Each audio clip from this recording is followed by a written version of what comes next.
secara harfiah ahimsa itu lawannya himsa.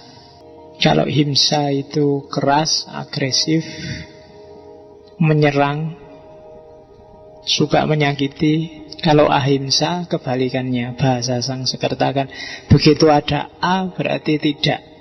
Agama kan gitu. Gama itu kacau, rusak, awut-awutan. Tapi begitu dikasih A jadi agama. Berarti orang yang beragama harusnya hidupnya harmonis, ndak rusak, ndak kacau. Kok beragama malah kacau, itu jangan pakai istilah agama. Kalau di Singapura istilahnya bukan agama tapi ugama. Saya tidak tahu kalau ugama itu dari bahasa apa. Kalau di Jogja agama kehilangan A-nya, Gama, Gajah Mada. Universitas itu. Oke, jadi secara harfiah ahimsa gerakan tanpa kekerasan.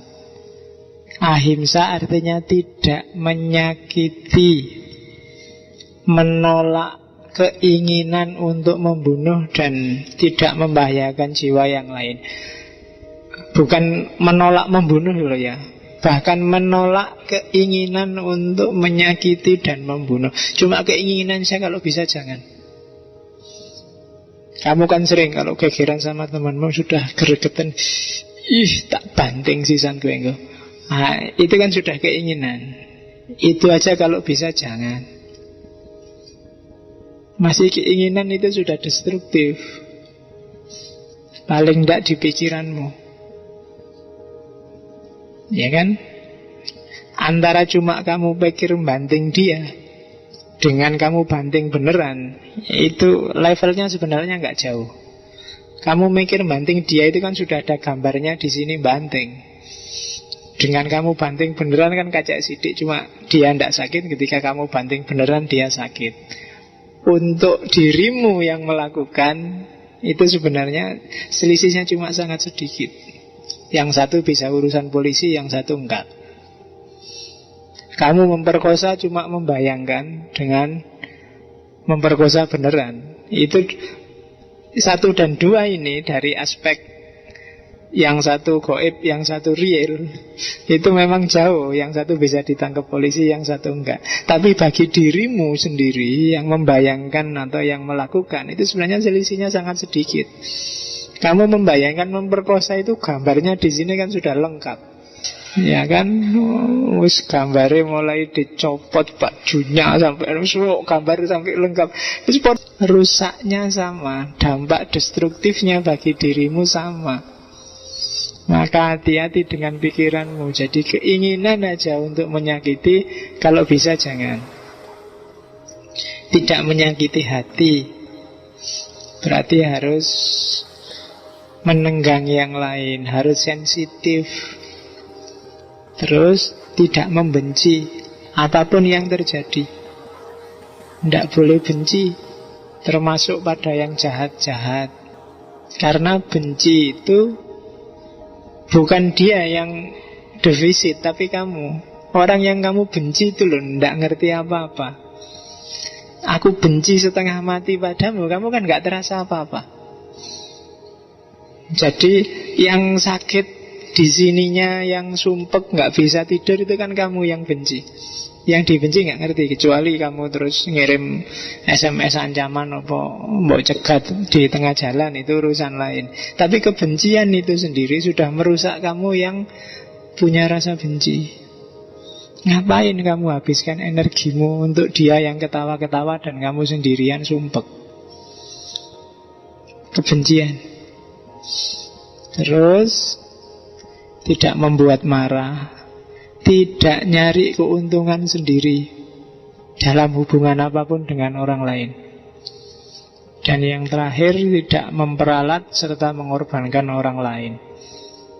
Itu konsep ahimsa, anti kekerasan.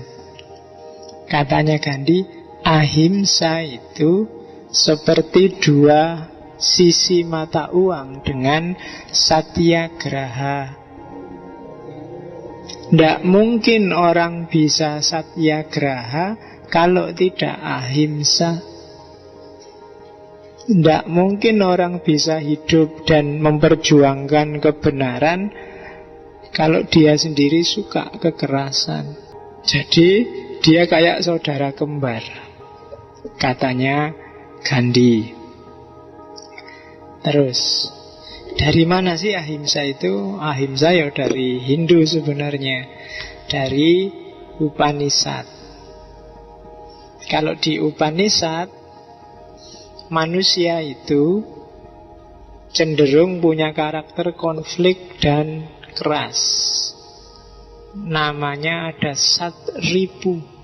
Satripu itu ada 6 godaan, ada 6 ujian yang harus dihadapi oleh manusia. Yang pertama nafsu, yang kedua keserakahan, ambisi, yang ketiga amarah, yang keempat kemabuan, yang kelima kebimbangan, yang keenam iri. Batinmu itu tiap hari digoda oleh 6 hal ini. Dan 6 hal inilah sumbernya kekerasan dan konflik. Kalau setiap orang bisa mengatasi 6 ini, percayalah tidak ada konflik yang tidak selesai. Kalau nafsu tidak kamu jadikan raja, kamu nggak akan gegeran dengan orang lain. Kalau ketamaanmu terkontrol, kamu nggak akan tabrakan sama orang lain. Kalau amarahmu bisa kamu kuasai, tidak akan ada masalah. Kalau kemabuan itu maksudnya keterlenaan, ketidaksadaran. Kan sekarang banyak orang yang tidak sadar, melakukan sesuatu seolah-olah itu penting bagi dia tidak sadar bahwa itu tidak penting sama sekali. Saya punya teman orang Madura, masih mahasiswa. Biasanya dia menghabiskan pulsa seminggu itu mahal-mahalnya 5.000.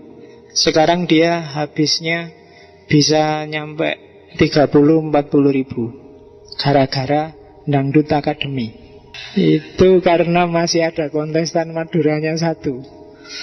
Dia tidak kenal sama yang Madura itu siapa, pokoknya Madura. Dia harus mati-matian mengeluarkan modalnya. Dari 5.000 bisa nyampe 45.000. Kemabuan, keterlenaan, kamu nggak sadar.